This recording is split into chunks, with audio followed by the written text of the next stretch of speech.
What's happening, guys? Today in this video I am going to be reviewing a tripod that I think is the most well-rounded, most versatile tripod on the market to date. But before we do that, I just want to give a quick apology out to my regular subscribers because I appreciate I've been a little bit quieter than normal in recent weeks, and that's actually been for a mixture of reasons. Number one, having a newborn, the late nights, the dirty nappies, the being sick everywhere, the crying fits, and having a baby doesn't help with that either. But I'll let her off because she's cute. Secondly, my previous video that I put out was quite a substantial video, so obviously that took quite a long time to put together. And thirdly, I've just been crazy busy with photography recently. I do freelance work for an agency sometimes, and for some reason this last couple of weeks has just been nuts. Lots of shoots on offer. But those shoots have given me a lot of time to try out this new tripod that I've subsequently fallen in love with. Now, I'm going to introduce you to the tripod, but first, I need you to... All right, come on. And now I need to issue a second apology to my regular subscribers for getting rid of Rusty because, well, he's the reason that most of you come to watch these videos in the first place. But I will get him back at the end for you.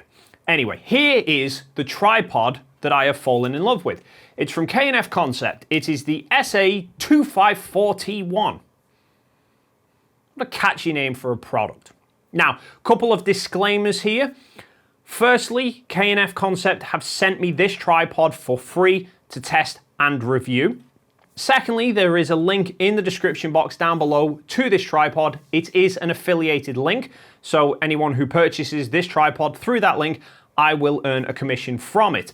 That's for transparency. This is an honest, unbiased review, and I won't be afraid to say negative things about this tripod as and when required. Although honestly, there's not really much negative to say about it. Now, I know on the face of it, you're thinking, yes, Dave, you're right, that's a tripod. It's got 3 legs and it holds a camera. You've seen one, you've seen them all. What is so special about this? Now, it's a pretty substantial tripod and it weighs around 2 kilos. So it's not the most travel-friendly tripod, but you do get a lot of stability and rigidity for that. And in fact, it's lighter than my normal heavy-duty tripod, the Manfrotto 190 X Pro 3. And actually, there's several important reasons as to why I prefer the K&F over even the Manfrotto. Now, K&F claim that the payload limit for this tripod is 10 kilos. Realistically, I don't think that's actually the case. I think it might be if you put 10 kilos on this, the thing will completely collapse, but realistically, the ball head will have given up long before that.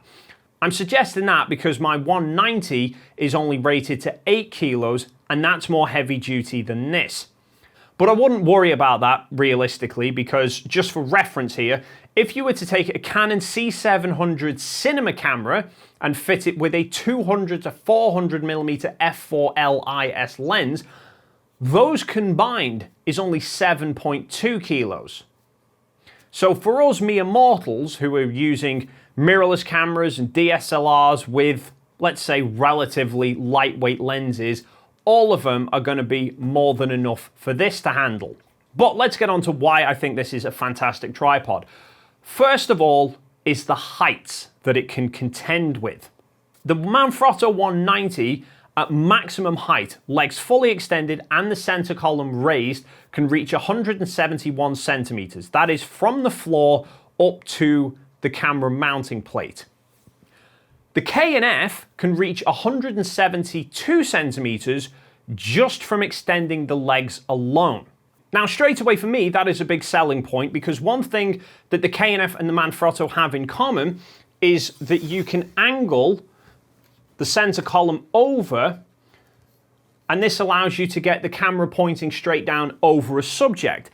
However, that has presented a problem with the Manfrotto in the past because the center column can only sit as high as the legs will allow. And the Manfrotto of full extension, the camera is only sitting at 133 centimeters off the floor. Now that's fine if you're shooting stuff that's very, very low down, say for example, flat on the floor. But this desk, for example, is 1 meter high, which means the Manfrotto can only get the camera around 30 centimeters above that. So if I'm trying to do product reviews or I'm in any situation where I've only got high surfaces, I can't get a sufficient top-down shot using the Manfrotto.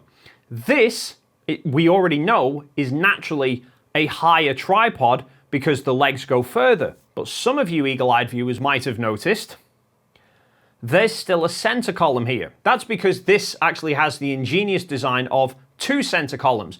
One sits with inside the other.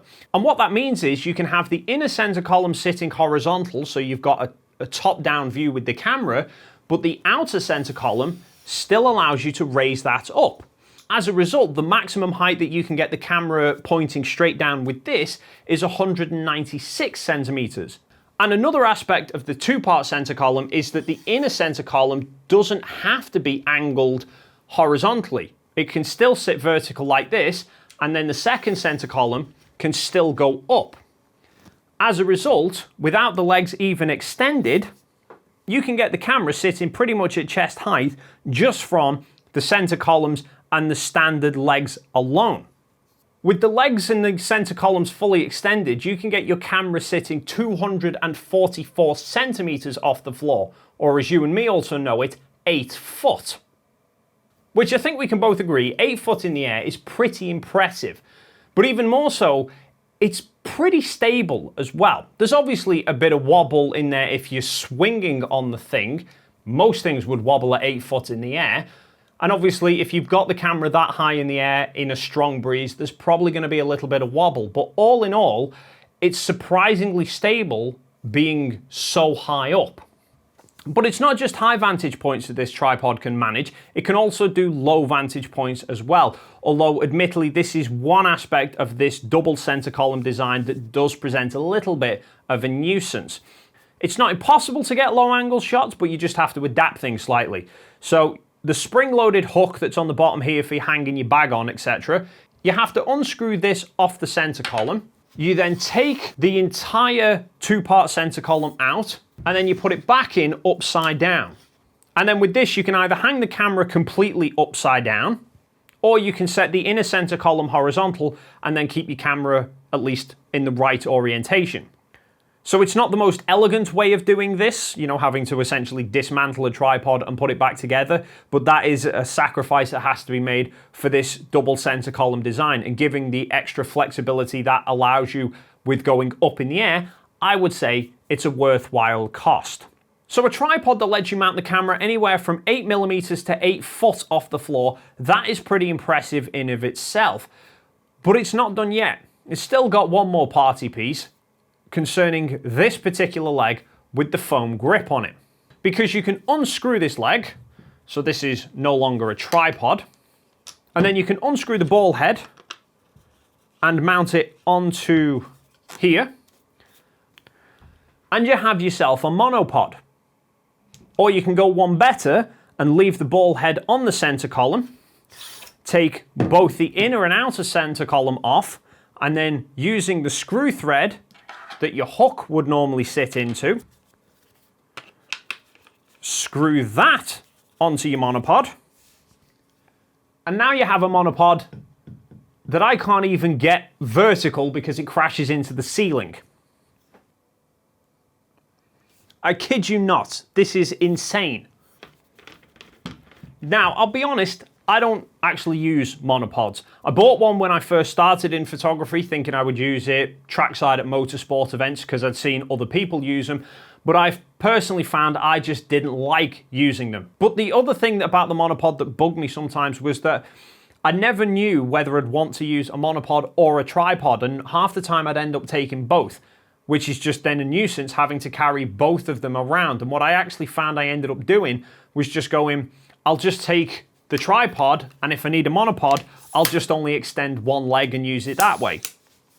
Obviously not the most elegant solution, but it meant I didn't have to carry two separate pieces of equipment round. Whereas with this, the monopod and the tripod are incorporated into the one entity. So in summary, we have a pretty rugged, well-built tripod, looks pretty slick design as well, that lets you get everything from very low angle shots to very high angle shots to very high vertical shots, and is a monopod as well. Now, you might be thinking, how many organs do I need to sell to buy such a piece of equipment? Well, I think you'd be quite surprised to hear that this tripod is retailing for only $130. However, if you're ordering before the end of 2020 and using the link down below, make sure you use the promo code on screen now to save an additional 10%. But anyway, enough about that. It's time to bring Rusty back. Come on.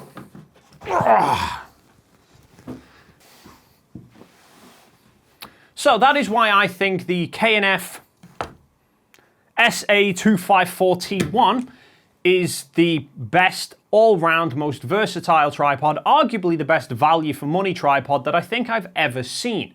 But what do you guys make of it? Leave your thoughts and comments in the box down below. As I said before, if you're interested in purchasing this tripod, there is an affiliate link down there as well. Please consider using it to help support this channel out. If you haven't already and you enjoyed this video, please consider hitting the like and subscribe button, and then hopefully we'll see you in the next video.